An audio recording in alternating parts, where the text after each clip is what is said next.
In the spring of 2018 at St. Augustine's University, I had the opportunity to speak with mass communications major Jasmine Powell to address discrimination of Black women in the workforce and in society. How does it feel to be a Black woman going into the workforce? Going into the workforce, I already know that there are going to be certain challenges when it comes to race and gender, but I'm well prepared for that.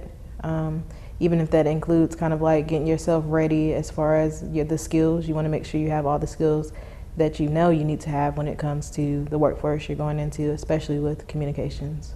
Have you ever been discriminated against by your race or gender? As of now, I would say no, I haven't experienced that at any job, but we do talk about that when it comes to the career path that I'm choosing to take. Do you feel like Black women are the most disrespected people in the workforce, and why? I would say yes. A lot of things in the news is kind of like you always have to mention that there's a color issue or ideas of colorism are involved in the workforce.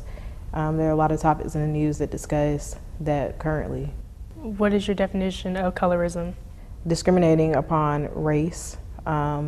Mostly it happens within the Black community as well when it comes to colorism. It's kind of like, you're on the lighter end of the spectrum, or, the more browner skinned woman. And I feel that it does happen outside of our race because that's evident, but within the African American community is very prominent as well, kind of distinguishing people upon complexion. When you go for a job, it might be just say 3 people in the room. Someone of the lighter shade or that has straighter hair may get the position over someone that has coarser hair of a browner complexion. Have you ever felt like you had to alter your natural look for a job? I would say no, but it's kind of like when you go for a job interview, you want to make sure certain things are quote unquote on point. You want to make sure your hair is on point. You might not want to wear the biggest hoop earrings or certain things that would distinguish you as being having a certain trait or character trait. I think it just has a lot to do with kind of like mainstream society, what is viewed as beautiful.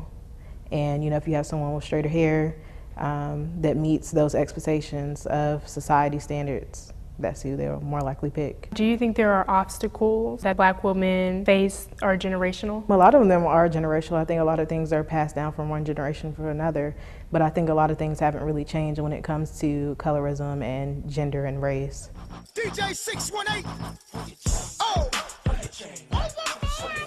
We're created on these movies and music videos as sexual objects or sluts or hoes. We're people that represented as not having morals or values. How do you feel about that representation? First of all, I think that's not an appropriate representation of Black women. But I also feel that the sex appeal and those things kind of to the mainstream approach, get things across, get people to watch, get ratings and viewers, such as Love and Hip Hop, those shows. As a Black woman, how would you like to be represented? I would say for one, well educated, humble would be another way I would like to be represented. I would say I wouldn't want to be represented or portrayed in any way that wasn't myself, which would include some of those things you're saying. Being seen as a sexual object would be kind of like definitely a no.